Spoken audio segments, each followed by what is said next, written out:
দর্শক স্বাগত জানাই সিডিজি পোস্টাল লাইভ থেকে সরাসরি আমি রাফসান খান আছি আপনাদের সঙ্গে। এবং এই মুহূর্তে আমরা কিন্তু দাঁড়িয়ে আছি নগরীর খুলশিতে অবস্থিত ভারতীয় হাই কমিশনের যেই ভবনটি আছে সেই ভবনটির সামনে। এবং আমরা যদি আপনাদেরকে একটু জানিয়ে রাখি যে গতকাল রাত 12টার পর থেকেই কিন্তু আমরা আসলে যেটি দেখেছিলাম যেখানে কিন্তু এক রক্তক্ষয়ী সংঘর্ষ কিন্তু তৈরি হয়। এবং ওসমান হাদির মৃত্যুর পরপরই নগরীর 2 নম্বর গেটে কিন্তু আমরা আসলে যেটি দেখাচ্ছি যে আপামর ছাত্র জনতা সহ অন্যান্য দলের নেতাকর্মীরা কিন্তু এক অবরোধ কর্মসূচি কিন্তু পালন করছিলেন। এবং সেখান থেকে কিন্তু প্রথমে হচ্ছে এনসিপির এক গ্রুপ এসে কিন্তু ভারতীয় হাইকমিশনের সামনে এসে অবরোধ পালন করছিলেন এবং তারা কিন্তু এক পর্যায়ে সেখান থেকে চলে যান। এবং পরবর্তীতে আরেকটি বিক্ষুব্ধ ছাত্র জনতার যেই গ্রুপটি আছে সেই গ্রুপটি কিন্তু ভারতীয় হাই কমিশনের সামনে এসে অবস্থান নেয় এবং স্লোগান দেওয়ার এক পর্যায়ে কিন্তু আমরা আসলে যেটি দেখেছিলাম গতকাল রাতে যে তারা ঘোষণা দিয়েই কিন্তু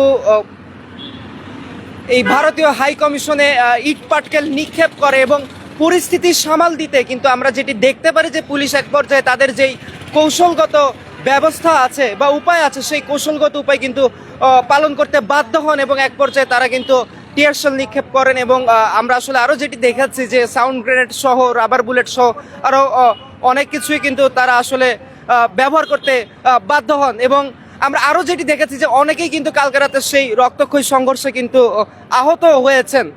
তো এরপর আসলে আমরা দেখতে পাই যে এখানে কিন্তু পুলিশের পাশাপাশি সেনাবাহিনী সহ সকলেই কিন্তু পরবর্তীতে নিরাপত্তার জন্য চলে আসেন। এবং কালকে রাত থেকে এখন পর্যন্ত কিন্তু এখানে আমরা আসলে যেটি দেখতে পাচ্ছি যে সেনাবাহিনীর যেই সদস্যরা আছেন সকলেই কিন্তু বর্তমানে এখানে অবস্থান করছেন। এবং আপনারা দেখতেই পাচ্ছেন যে এখানে কিন্তু হাই সিকিউরিটি কিন্তু মেনটেন করা হচ্ছে।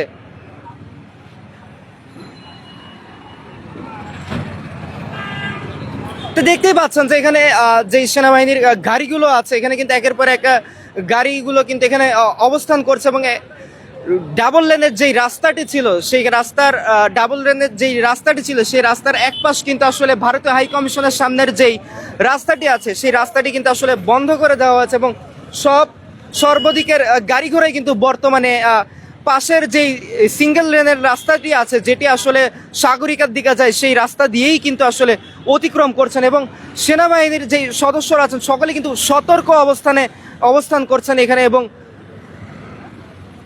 নিরাপত্তার যেই বিষয়টি আছে ভারতীয় হাইকমিশনের নিরাপত্তা নিশ্চিতের যেই বিষয়টি আছে সেই বিষয়টি কিন্তু আসলে তারা এখানে পালন করছেন।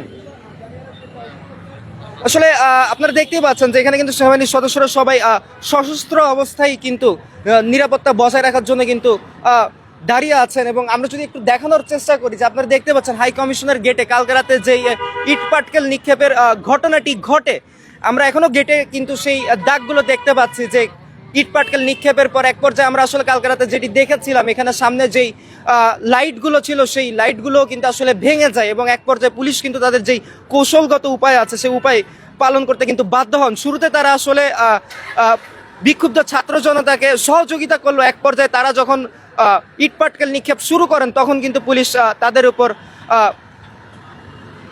টিয়ার শেল সহ রাবার বুলেট সহ তাদের যে কৌশলগত উপায়গুলো আছে সেই কৌশলগত উপায় পালনে কিন্তু বাধ্য হন।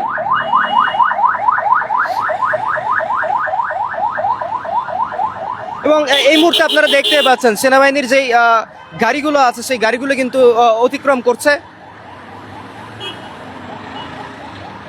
এবং আপনারা কিন্তু দেখতে পাচ্ছেন আমরা কিন্তু বর্তমানে অবস্থান করছি নগরীর খুলশিতে অবস্থিত ভারতীয় হাই কমিশনের যেই ভবনটি আছে সেই ভবনের একদম গেটের সামনে। এবং সকলেই কিন্তু এখানে একদম সজাগ অবস্থায় আছেন এবং সশস্ত্র অবস্থায় কিন্তু তারা যেই নিরাপত্তা নিশ্চিতের বিষয়টি আছে সেই বিষয়টি কিন্তু তারা সকলেই পালন করে যাচ্ছেন। সেট থেকে একটা ফুটেজ না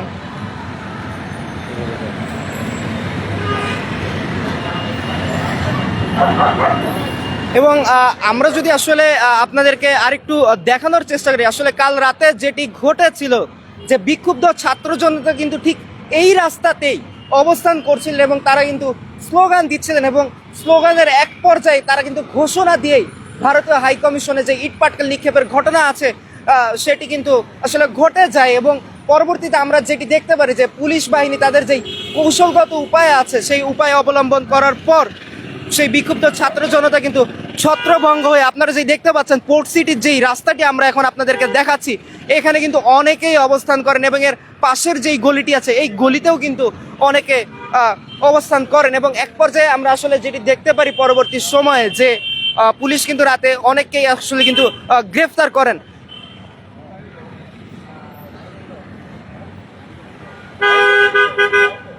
এবং আপনারা কিন্তু দেখতেই পাচ্ছেন যে সেনাবাহিনীর যে কর্মকর্তারা আছেন তারা কিন্তু আসলে এখানে অপরিচিত কাউকেই কিন্তু আসলে ঢুকতে দিচ্ছে না। এখানে কিন্তু গাড়ি ঘোড়া চলাচলও কিন্তু বর্তমানে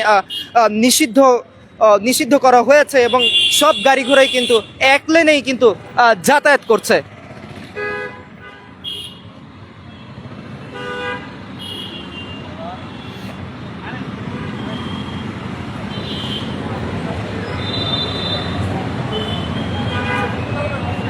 আপনারা দেখতেই পাচ্ছেন যে নগরীর খুলশীতে অবস্থিত ভারতীয় হাই কমিশনের যে গেটটি আছে সেই গেটের সামনে দিয়ে কিন্তু আমরা অতিক্রম করছি এবং কাল রাতে কিন্তু ঠিক এখানেই বিক্ষুব্ধ ছাত্র জনতারা কিন্তু অবস্থান নেন এবং এক পর্যায়ে কিন্তু সেটি রক্তক্ষয়ী সংঘর্ষে কিন্তু পৌঁছে যায়।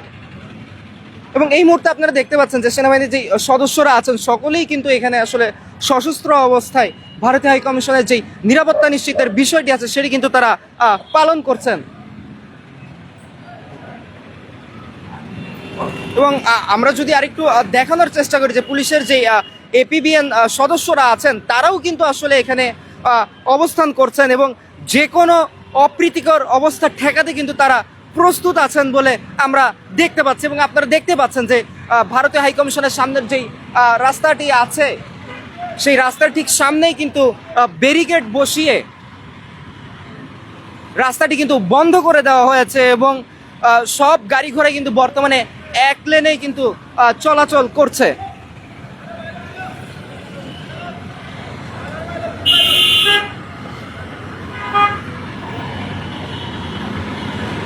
কাল রাতে আনুমানিক রাত 1টা থেকে 1:30টার সময় কিন্তু এই জায়গা কিন্তু উত্তপ্ত হয়ে উঠেছিল এবং বিক্ষুব্ধ ছাত্র জনতার যেই মিছিলটি ছিল সেই মিছিল থেকে কিন্তু এক প্রকার এক রক্তক্ষয়ী সংঘর্ষ পর্যন্ত কিন্তু সেই মিছিলটি কিন্তু পৌঁছে যায় এবং এরপর থেকে এখানে কিন্তু হাই সিকিউরিটির ব্যবস্থা করা হয়েছে যেন কোনো প্রকার অপ্রীতিকর ঘটনা যেন ঘটতে না পারে।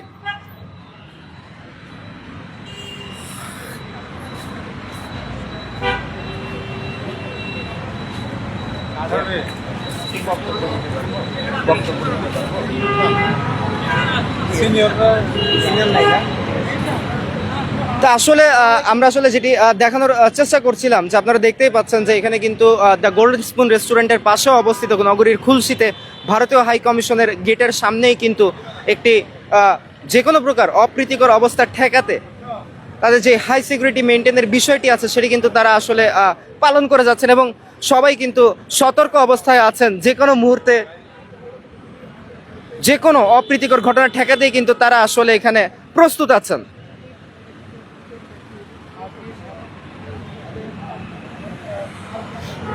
এবং এই মুহূর্তে আমরা কিন্তু দেখতে পাচ্ছেন যে কিছু পুলিশ সদস্য কিন্তু ভারতীয় হাই কমিশনের ভেতরে যাচ্ছেন এবং তারা হচ্ছে যে তাদের যেই